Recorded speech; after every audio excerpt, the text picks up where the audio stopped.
We've all seen these maps, showing how the borders of the Palestinian territories rapidly shrunk over time.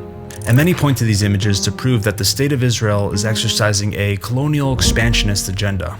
But if you really want to know why the borders shifted so dramatically, you have to study the wars that shaped the region. In 1967, the president of Egypt, Gamal Abdel Nasser, mobilized over 100,000 troops in the Sinai Desert and declared in a shocking press conference to the New York Times, "Our basic objective will be the destruction of Israel."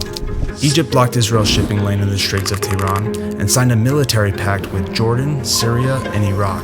Israel was outgunned and outnumbered. Many believe that this was the final chapter of the Jewish state. Bracing for an attack on three fronts, the small country of Israel was completely surrounded and geographically vulnerable. Diplomatic efforts failed, leaving Israel to make its own decision: fight or flight. Well, they chose both. The strategy was to use their air force to launch a preemptive strike, flying at low altitudes to avoid radar detection, and destroy all air bases in Egypt, Jordan, and Syria before any enemy jets could even leave the runway. It was one of the most decisive victories in modern military history, turning what seemed like an unwinnable war into a stunning upset. With the air threat neutralized, Israel began its ground operation. In the south, Israeli forces pushed Egypt back deep into the Sinai Peninsula. To the east, Jordan began shelling West Jerusalem, despite Israel warning them to stay out of the conflict. In response, Israeli paratroopers were deployed into the West Bank, pushing the Jordanian fighters back and advancing into East Jerusalem, which had been under Jordanian control since 1948.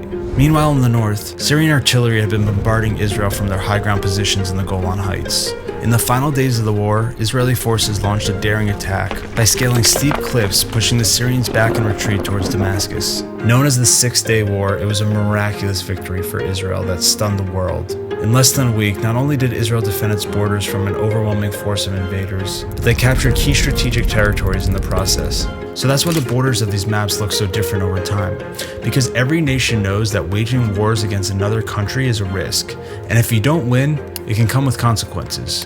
Israel has been attacked time and time again, and the drastic border changes we see are not a result of its conquests. They were shaped by its wars and Israel's unexpected ability to win every time. And if you're a fan of brilliant military strategy like we saw in the Israeli Air Force, you can grab something from today's sponsor shop, Israel.com. They have a huge selection of cool Israeli merch like this one or this one, and by using my code WillTheWiser10 at checkout, you'll not only get 10% off, but you'll also be directly supporting my page. Thanks, and follow for more videos.